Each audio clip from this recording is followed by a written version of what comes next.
Hello students, welcome to greenfield study চ্যানেলের পক্ষ থেকে আপনাদের সকলকে জানাই আন্তরিক ও শুভেচ্ছা। তো আজকে আমি আলোচনা করব রায় ও মার্টিনের প্রশ্নবিচিত্রার ইতিহাসের যে সেকেন্ড কোশ্চেনটি আছে বাঁকুড়া জেলা স্কুল। তো পুরো কোশ্চেনটি আমি অ্যান্সার সহ আলোচনা করব। তো এইরকম ভিডিও পেতে গেলে অবশ্যই চ্যানেলটিকে সাবস্ক্রাইব করবে এবং বন্ধুদের মধ্যে শেয়ার করবে।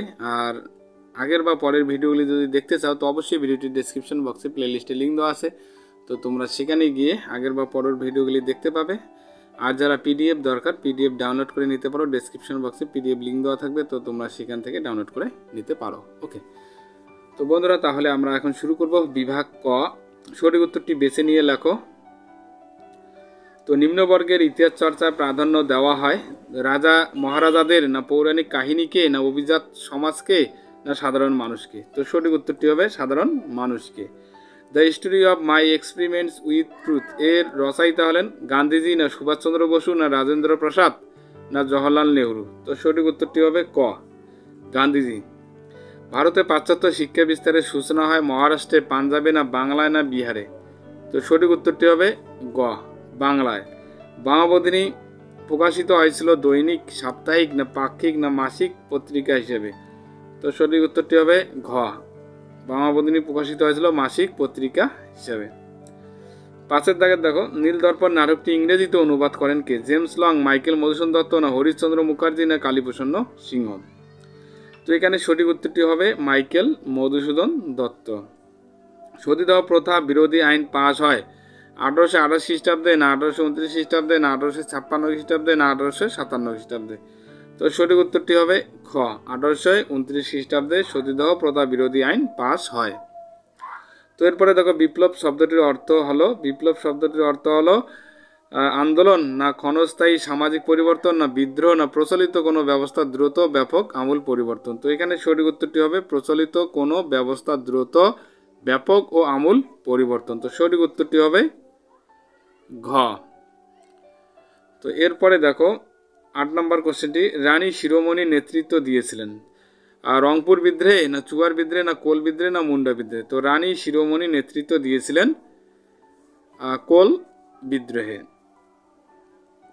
তো এরপরে দেখো, আনন্দমাঠ উপন্যাসটি যে আন্দোলন বা বিদ্রোহের প্রেক্ষাপটে রচিত হয়? ওহাবি আন্দোলনের প্রেক্ষাপটে, না ফরাজি আন্দোলন, না নীল বিদ্রোহ, না সন্ন্যাসী ফকির বিদ্রোহ? তো আনন্দমাঠ উপন্যাসটি সন্ন্যাসী ফকির বিদ্রোহের প্রেক্ষাপটে রচিত হয়। তো সঠিক উত্তরটি হবে ঘ। তো এরপরে দেখো 10 নম্বর কোশ্চেনটি, নিজেকে ধরিত্রী আবা বলে ঘোষণা করেন কে? সিধু কানু, না বিরসা মুন্ডা, না ভৈরব? তো এখানে সঠিক উত্তরটি হবে বিরসা মুন্ডা। তো এরপরে 2 এর দাগের দেখো, প্রশ্নগুলির উত্তর দাও। তো নিচের প্রশ্নগুলির উত্তর দাও। তো এখানে উপবিভাগ 2 এর 1 আছে, একটি বাক্যে উত্তর দাও। তো ক্রিকেট ইন কলোনিয়াল ইন্ডিয়া বইটির লেখককে? বড়িয়া মজুমদার। তো তোমরা এটা লিখে নাও, বড়িয়া মজুমদারের লেখা। হুতুম প্যাঁচার নকশা গ্রন্থটি কার লেখা? কালীপ্রসন্ন সিংহের লেখা। তো এরপরে দেখো 2 এর 2, ঠিক বা ভুল নির্ণয় করো। তো হিন্দু পেট্রিয়ট পত্রিকার প্রথম সম্পাদক ছিলেন গিরিশচন্দ্র ঘোষ। তো এটা অবশ্যই সঠিক হবে। তো এখানে আমরা এটা কি লিখবো? ঠিক লিখবো এখানে। ওকে। রজনীপাম দত্ত ছিলেন একজন সাওয়ালট্রাম ঐতিহাসিক। তো এটা অবশ্যই ভুল। তো এখানে আমরা কি লিখবো? ভুল লিখবো। তো এরপরে দেখো উপবিভাগ 2 এর 3, নিম্নলিখিত বিবৃতিগুলির সঙ্গে সঠিক ব্যাখ্যাটি নির্বাচন করো। তো এখানে যেমন আছে বিবৃতি 1 নম্বর কোশ্চেনটি দেখো, 2 এর 3 এর 1 এর বিবৃতির দেখো, ব্রিটিশ সরকার অরণ্য আইন পাশ করে অরণ্যকে আদিবাসীদের হাতে তুলে দেওয়ার উদ্দেশ্যে, না ব্যাখ্যা 2 অরণ্যকে ভারতীয় জমিদারদের হাতে তুলে দেওয়ার উদ্দেশ্যে? এটাও না হবে। ব্যাখ্যা 3 দেখো, অরণ্য সম্পদের উপর সরকারি নিয়ন্ত্রণ প্রতিষ্ঠা করতে। তো ব্যাখ্যা 3 হবে সঠিক উত্তর। তো এরপরে দেখো বিবৃতি 3 এর 2, তো বিরসা মুন্ডা এক নতুন ধর্মমত প্রচার করতে চেয়েছিলেন। তো ব্যাখ্যা 1 তিনি ধর্মীয়ভাবে মুন্ডাদের ঐক্যবদ্ধ করতে চেয়েছিলেন, না ব্যাখ্যা 2 দেখো তিনি একজন ধর্মগুরু হতে চেয়েছিলেন, এটাও না।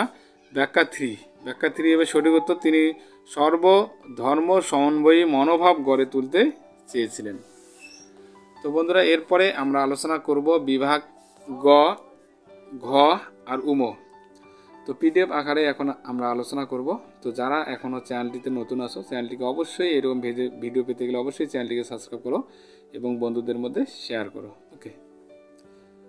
তো তাহলে এখন আমরা শুরু করব বিভাগ গ, ঘ ও ম। তো বন্ধুরা, এরপরে আমি আলোচনা করব বিভাগ গ। তো বিভাগ গয়ে 2টি অথবা 3টি বাক্যে নিম্নলিখিত প্রশ্নগুলোর উত্তর দাও। যে কোনো 4টি প্রশ্নের উত্তর দিতে হবে। প্রতিটি প্রশ্নের মান 2 করে আছে। যেমন 3-এর 1 নম্বর কোশ্চেনটি, নতুন সামাজিক ইতিহাস কি? তো ইতিহাস হলো মানব সভ্যতার ক্রমবিবর্তনের ধারাবাহিক বিবরণ। অতীতে ইতিহাসে শুধুমাত্র রাজা মহারাজা কিংবা অভিজাতদের কথা লেখা থাকতো। বর্তমানে এই ধারার পরিবর্তন এসেছে। এখন এখানে সাধারণ মানুষ, নিম্নবর্গীয় সমাজ, এমনকি প্রান্তিক অন্তঃসদের সামাজিক, রাজনৈতিক, অর্থনৈতিক, সাংস্কৃতিক এবং ধর্মীয় জীবনের বিবর্তনের কথাও সমানভাবে গুরুত্ব পাচ্ছে। আধুনিক ইতিহাস চর্চার এই ধারা নতুন সামাজিক ইতিহাস নামে পরিচিত। তো নতুন সামাজিক ইতিহাস কি সেটা আমরা আলোচনা করলাম। এরপরে 3-2 দেখো, চার্লস উডের ডিসপ্যাচ এর 2টি সুপারিশ লেখো। তো 1 নম্বরটি হলো প্রাথমিক বিদ্যালয়গুলিতে স্থানীয় ভাষা ব্যবহার করা উচিত। 2 নম্বর হলো উচ্চ বিদ্যালয়গুলিতে অ্যাংলো ভার্নাকুলার ভাষা ব্যবহার করা উচিত। চার্লস উডের ডিসপ্যাচকে ভারতীয় শিক্ষার ম্যাগনা কার্টাও বলা হয়। এরপরে 3 নম্বর কোশ্চেনটি দেখো, নব্যবঙ্গ আন্দোলন বলতে কি বোঝো? তো 19 শতকের প্রথম অর্ধে হিন্দু কলেজের তরুণ অধ্যাপক হেনরি লুই ভিভিয়ান ডিরোজিওর, যেমন 1809 থেকে 31 খ্রিস্টাব্দে, 1809 তার জন্ম হয় এবং 31-এ মারা যায় আর কি। তাহলে লুই ভিভিয়ান ডিরোজিওর নেতৃত্বে তার অনুগামী একদল যুবক বাংলার সমাজ সংস্কারের উদ্দেশ্যে এক আন্দোলনের সূচনা করেন। তো ডিরোজিও ও তার অনুগামী ছাত্র মণ্ডলী নববঙ্গ গোষ্ঠী নামে এবং তাদের উদ্যোগে পরিচালিত আন্দোলন নববঙ্গ আন্দোলন নামে পরিচিত। তো এরপরে আলোচনা করব আমরা 3-এর 4 নম্বর কোশ্চেনটি, এলাকা চাষ ও বে এলাকা চাষ কি?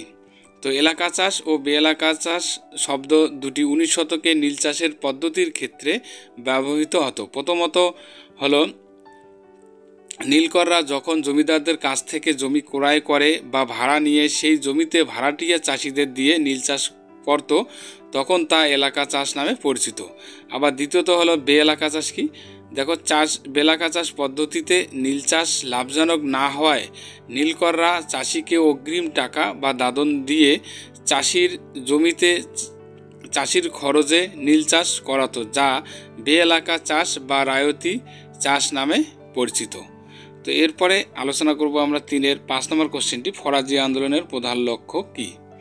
তো ফরাজি আন্দোলনের প্রধান লক্ষ্য ছিল ইসলাম ধর্মকে কুসংস্কার ও ইসলামিক রাজনীতি রীতিনীতি থেকে মুক্ত করা। এই আন্দোলনের মাধ্যমে মুসলমানদের মধ্যে ইসলামের প্রকৃত শিক্ষা প্রচার করা হয়েছিল। ফরাজি আন্দোলনের অন্যান্য লক্ষ্যগুলি হলো কৃষকদের নীলকরদের অত্যাচার থেকে রক্ষা করা, জমিদারি প্রথা উচ্ছেদ করা, ব্রিটিশদের ভারত থেকে বিতরণ করা, জনগণের জন্য সামাজিক ন্যায় বিচার প্রতিষ্ঠা করা। ফরাজি আন্দোলনের প্রতিষ্ঠাতা ছিলেন হাজী শরীয়ত উল্লাহ। তো বন্ধুরা, এরপরে আলোচনা করব আমরা বিভাগ ঘ। তো এখানে 7টি বা 8টি বাক্যে উত্তর দিতে হবে। যে কোনো 2টি প্রশ্ন উত্তর দিতে হবে। এখানে প্রতিটি প্রশ্নের মান থাকে 4, তো 4 দুগুণ 8। তো 1 নম্বর কোশ্চেনটি দেখো, 4-এর 1, টিকা লেখো 70 বছর।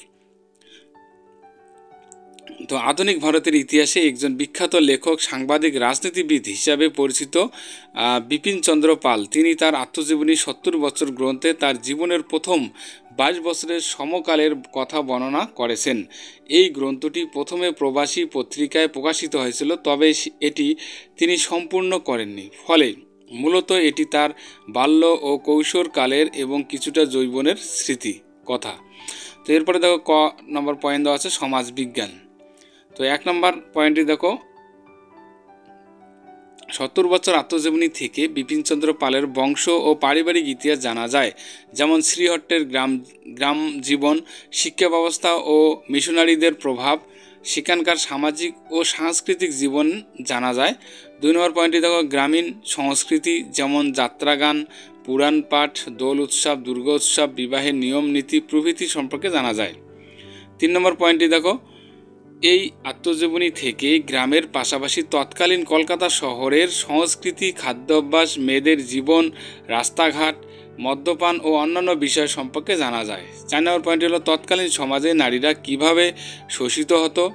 তার বর্ণনা এবং সামাজিক কুসংস্কারের বিরুদ্ধে কিভাবে রুখে দাঁড়ানো যায় তার পথের সন্ধান দিয়েছেন এই আত্মজীবনীতে।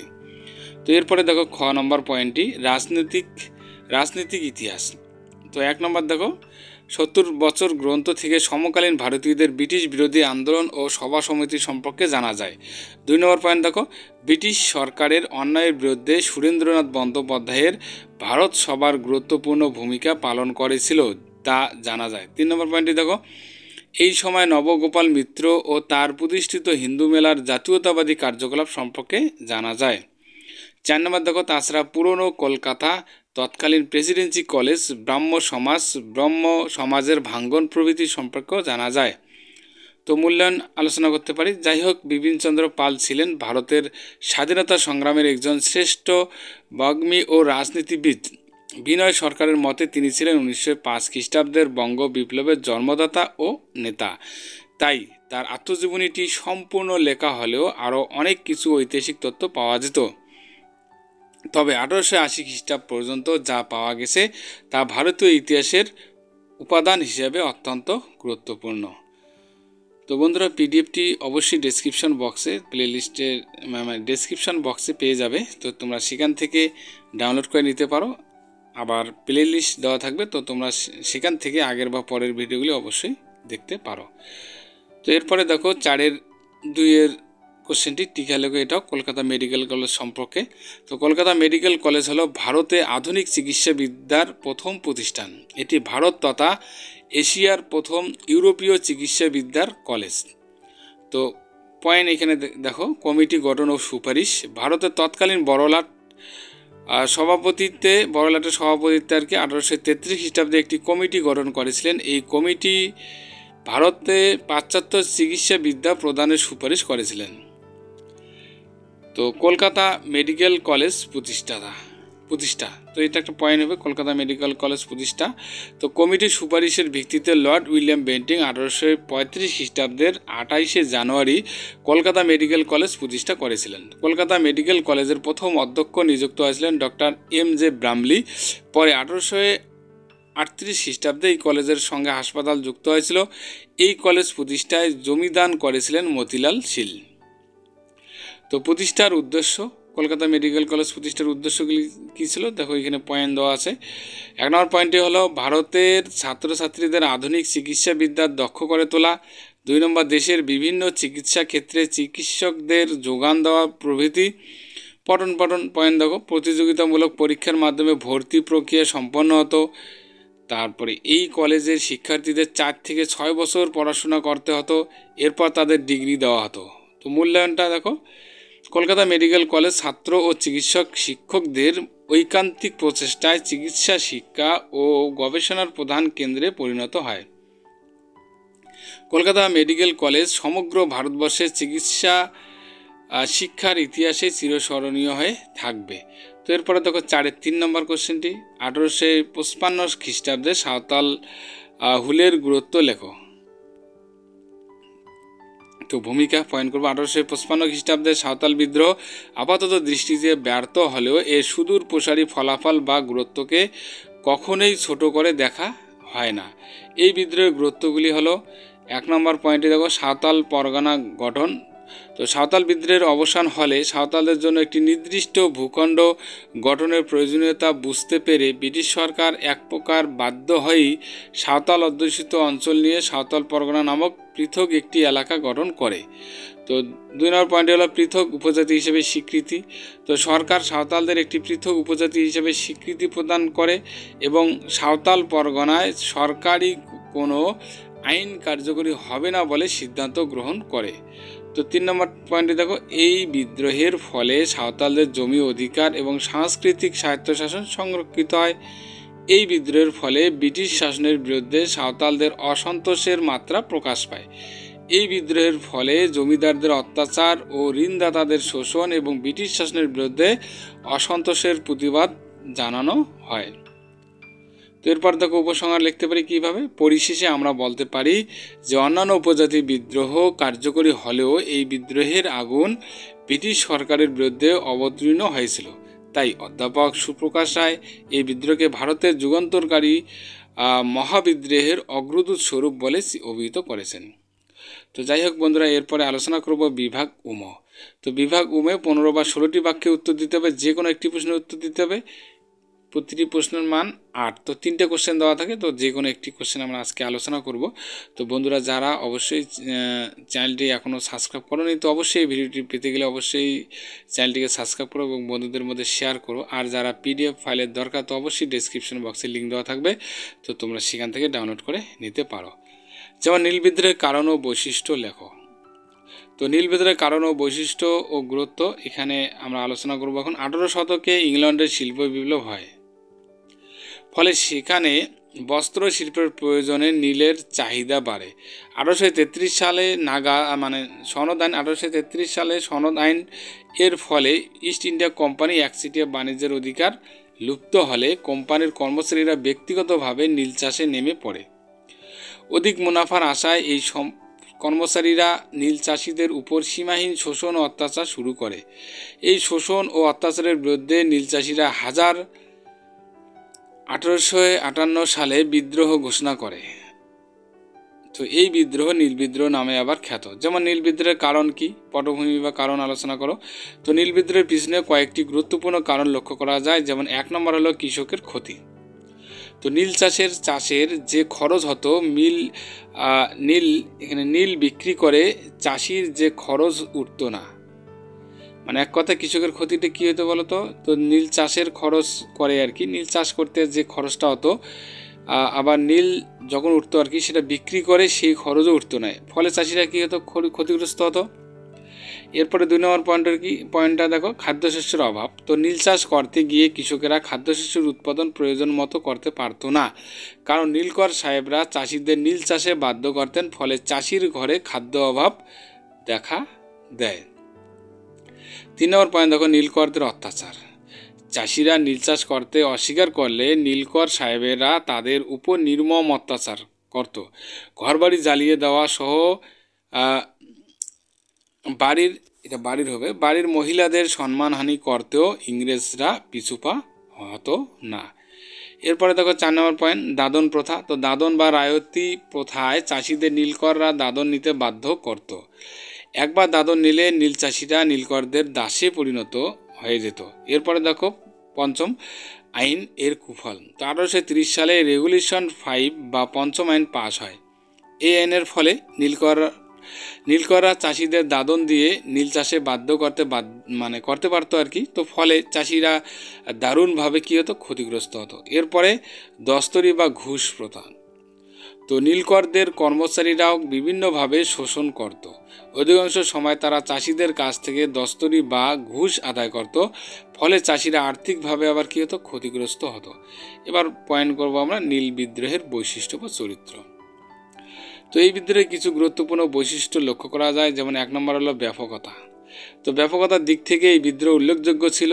নদিয়া, বারাসাত, মালদহ, ফরিদপুর, যশোর, খুলনা সহ বাংলাদেশের বিস্তীর্ণ এলাকায় এই বিদ্রোহ ব্যাপকভাবে ছড়িয়ে পড়েছিল। তো 2 নম্বর পয়েন্ট হলো হিন্দু মুসলিম ঐক্য। তো ওহাবি, ফরাজি, সাঁওতাল, মুন্ডা প্রভৃতি বিদ্রোহের অন্যতম প্রধান চালিকা শক্তি ছিল ধর্ম, কিন্তু নীল বিদ্রোহ ছিল সম্পূর্ণ ধর্মনিরপেক্ষ। এই বিদ্রোহে হিন্দু মুসলমান সম্প্রদায়ের মানুষ ঐক্যবদ্ধভাবে আন্দোলনে সামিল হয়। 3 নম্বর পয়েন্ট, কৃষক জমিদার ঐক্য। নীল বিদ্রোহ এমন এক বিদ্রোহ যেখানে কৃষক ও জমিদার শ্রেণী ঐক্যবদ্ধভাবে বিদ্রোহে সামিল হয়, যা সাধারণত দেখা যায়। তো নড়াইলের রামরতন রায়, রানাঘাটের শ্রী গোপাল পাল চৌধুরী প্রমুখ জমিদার এই বিদ্রোহ কৃষকদের সঙ্গে যোগদান করেন। মধ্যবিত্তে সমর্থন। 4 নম্বর পয়েন্ট দেখো, 19 শতকে বাংলার বিভিন্ন কৃষক ও উপজাতি বিদ্রোহগুলির মধ্যে একমাত্র নীল বিদ্রোহী বাংলার শিক্ষিত মধ্যবিত্ত শ্রেণীর সমর্থন ও সহযোগিতা লাভ করেছিল। সংবাদপত্রের সমর্থন। তো হিন্দু পেট্রিয়ট, বামা বোধিনী, গ্রাম বার্তা প্রকাশিকা, সমাচার দর্পণ ইত্যাদি পত্রিকাগুলি নীল বিদ্রোহের সমর্থনে প্রচার চালিয়ে ব্রিটিশ সরকারকে এই বিষয়ে ভাবতে বাধ্য করেছিল। তো বন্ধুরা, তাহলে আজকে আমরা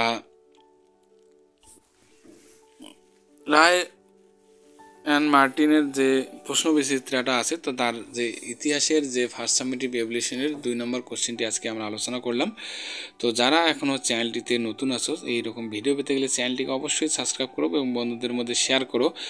আর যাদের পিডিএফ ফাইল দরকার, অবশ্যই ডেসক্রিপশন বক্সে প্লেলিস্টের লিঙ্ক দেওয়া থাকবে, তো বা পিডিএফের লিঙ্ক দেওয়া থাকবে, তো তোমরা সেখান থেকে পিডিএফটি ডাউনলোড করে নিতে পারো। আর প্লে লিস্টে গিয়ে তোমরা আগের বা পরের ভিডিওগুলি অবশ্যই দেখতে পারো। তো তাহলে আজকে পর্যন্ত